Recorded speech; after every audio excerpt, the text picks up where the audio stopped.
Yo, salut mes petits Mugiwara, j'espère que vous allez bien. On se retrouve aujourd'hui pour l'arrivée du chapitre 100. Oui, déjà 100 chapitres, je sais, je le répète pratiquement à chaque fois depuis qu'on approche donc de chapitre 100, donc de My Hero Academia ou Boku no Hero Academia. Donc un chapitre qui va introduire le nouveau concept de spécialité, donc voilà, qui a été abordé dans le chapitre 99, qui a été un petit peu introduit si vous voulez. Et donc, on va voir un petit peu le développement et comment on va procéder pour que nos petits héros, nos petits protégés puissent chacun développer leur spécialité ou en tout cas leur attaque spéciale. Voilà, parce que leur spécialité, c'est un peu leur individualité. D'ailleurs, ils sont cons d'avoir appelé ça alter, j'aurais pu appeler ça spécialité, ça aurait été un petit peu plus simple. Et donc là, voilà, pour parler de ça, donc c'est plus attaque spéciale. Enfin, j'emploierais plus ce terme-là vu que c'est plus simple. Et donc, le but du jeu est tout simplement de pouvoir créer cette attaque spéciale. Et pour ce faire, nos trois profs ont un petit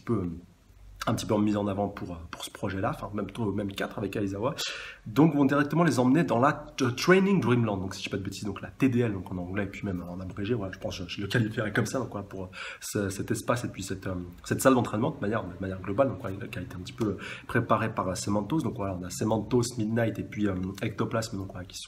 sont pas mal actifs pour l'entraînement de nos petits protégés pour qu'ils puissent donc développer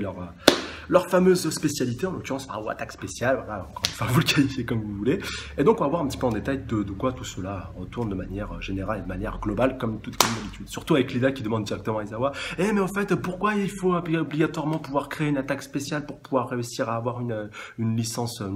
provisoire donc de héros. Et puis donc après voilà, on a Aizawa qui nous fait le tout speech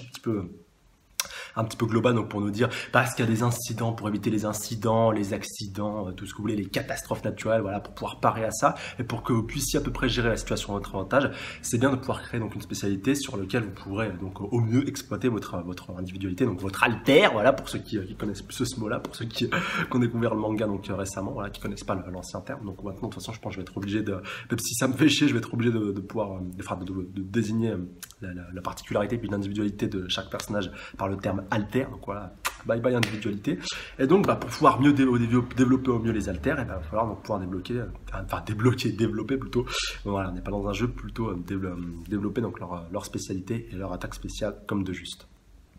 Et pour reprendre le chapitre justement par rapport à certains points qui étaient assez intéressants à soulever, voilà, par rapport à l'examen, justement par rapport à ce qu'un héros doit posséder pour pouvoir réussir au mieux ce test, voilà, vu que le test simplement pour obtenir la licence provisoire tombe sur un de ces arguments-là, sur un de ces aspects-là. Donc savoir regrouper des informations, avoir un bon jugement, un bon discernement, être mobile, ouais, avoir de la mobilité, puis voilà, la capacité de jugement, voilà, l'aptitude au combat.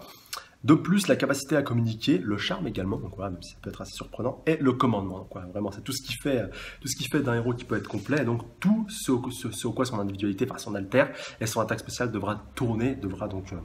voilà, tout ce qui devra à peu près connaître et qui devra donc faire graviter autour de son attaque spéciale pour pouvoir donc réussir au mieux l'examen. Et donc pourquoi pas dans l'avenir, quand il deviendra héros, pouvoir réussir tout simplement à retourner une situation à son avantage. Et surtout, comme ça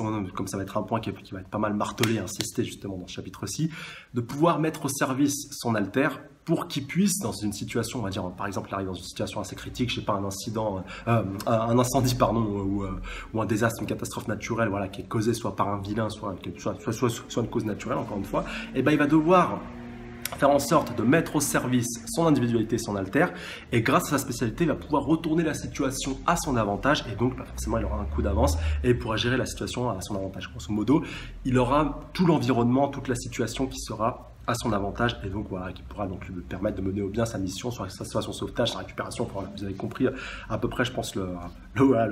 l'idée, puis l'essence même globale de l'importance et du rôle justement de l'attaque spéciale ou de la spécialité, comme on peut le qualifier comme ça.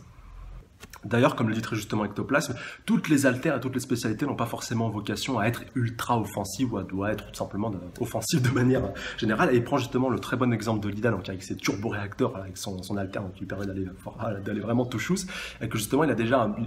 bon alter de base pour pouvoir réussir à travailler et créer, voilà, une bonne spécialité qui lui permettra de mener au mieux les différentes missions qu'il pourra avoir à l'avenir. Et donc il va travailler un petit peu autour de ça, et justement après tout le chapitre va se dérouler, va un petit peu tourner autour des différents membres de la classe A et donc de leurs différents types d'entraînement. Donc chacun a un ectoplasme, donc vu qu'ectoplasme en plus, voilà, il a la bonne individualité, lui en l'occurrence il a la bonne alter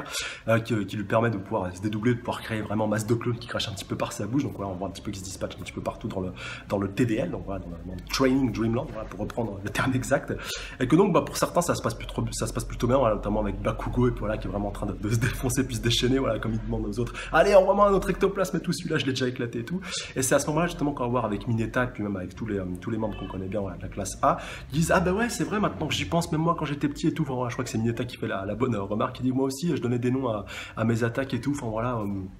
un petit peu comme Bakugo qui a déjà donné pas mal de noms à ces différentes attaques. Et donc, bah, au final, pas mal d'élèves de la classe A a déjà trouvé un petit peu sa spécialité ou son attaque spéciale, vu que durant à peu près tout son entraînement et puis durant tout son apprentissage et son habilité, quand il était petit jusqu'à maintenant où il a intégré l'académie, bah, il avait un petit peu sa petite particularité, sa petite spécialité et sa manière, lui, de pouvoir servir son individualité, qui en l'occurrence va lui permettre, ce coup-ci, bah, de pouvoir créer son attaque spéciale et sa spécialité de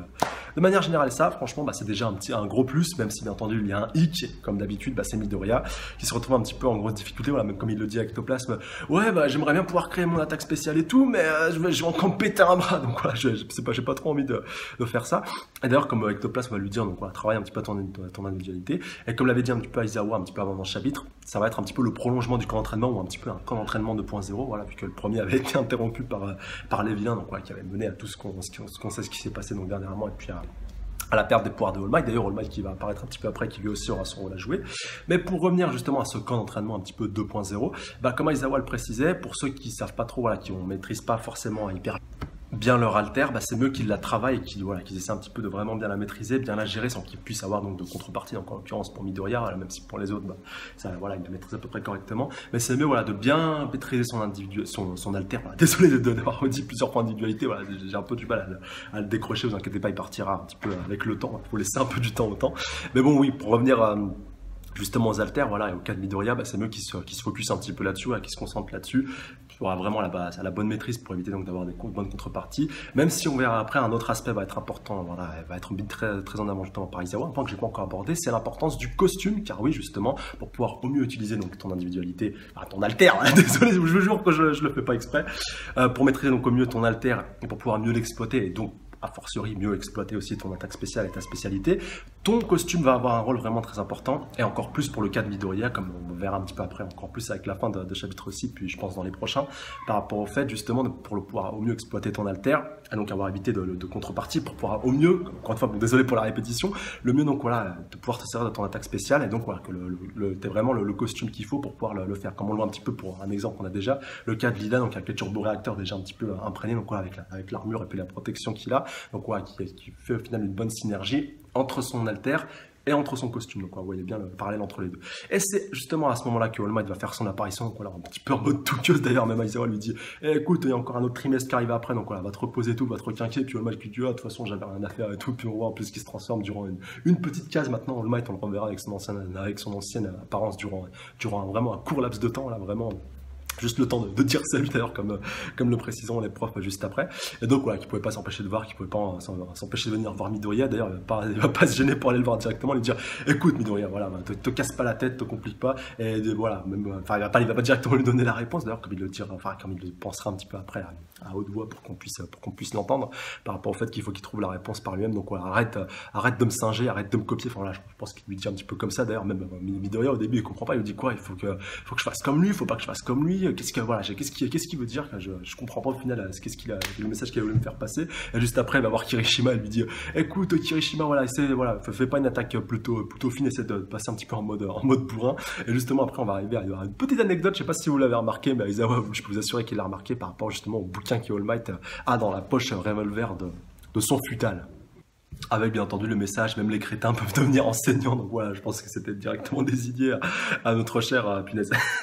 à notre cher Aizawa. Ou alors c'est simplement un bouquin qu'il est en train de lire. Donc voilà, un petit peu comme, je sais pas, par exemple, devenir enseignant pour les nuls. Voilà, ça serait un petit peu ça la retranscription si on avait un bouquin à peu près comme ça chez nous. En tout cas, voilà, j'ai beaucoup aimé l'anecdote. Et puis au moins, ou alors tout simplement, c'est un bouquin que All Might est en train de lire. Et là, il essaie un petit peu de le mettre en application. Là, on peut aussi l'interpréter de cette manière-ci. Parce que d'ailleurs, comme il le dit justement à Midoriya quand il va le voir, donc voilà, tu continues de limiter. Voilà, encore une fois, pour apprendre cet ordre-là, est-ce qu'il lui dit vraiment de limiter, alors est-ce qu'il faut qu'il arrête de limiter? Et puis un petit peu après, donc, on voit cette pensée où il se dit voilà, un petit peu que tu travailles par toi-même, puis donc enfin Midoriya qui va prendre la décision sage et voilà, très responsable d'aller voir donc justement le bureau, enfin le département, tout simplement l'endroit qui est un petit peu directement approprié à un renforcement des costumes. Donc d'ailleurs sur ordre d'Ectoplasme, si je dis pas de bêtises, qui lui a suggéré d'aller voir un petit peu tout ça. Et donc dans un premier temps, pour pouvoir avant de pouvoir se charger de créer sa propre spécialité, déjà renforcer son corps. Et puis donc comme je vous disais tout à l'heure, pour reprendre un petit peu, refaire un petit peu le parallèle avec ce que je vous disais par rapport au costume et l'importance par rapport à l'alter et par rapport à la spécialité qu'on peut donc qui pourra donc créer après. Là pour le coup, s'il peut arriver à avoir le costume à peu près tip top comme il faut, donc avec des bons renforcements au niveau des bras, au niveau des jambes, au niveau à peu près partout, pour qu'il puisse donc se servir de one for all sans grand danger. Mais voilà, ça va prendre à mon avis pas mal de temps, même si comme on le voit justement avec la page finale, enfin avec les pages finales de ce chapitre, d'ailleurs avec Lida et puis Uraraka qui se pointe un petit peu après, d'ailleurs qui eux avaient commencé à peu près à bien travailler, d'ailleurs Uraraka qui nous dit qu'elle travaillait un petit peu avec son vol un petit peu anti-gravitation, et puis donc Lida qui a lui à peu près trouvé la base simplement de sa spécialité, avec ses turbo-réacteurs, et donc qui arrive au même moment où Midoriya allait rentrer simplement dans le bureau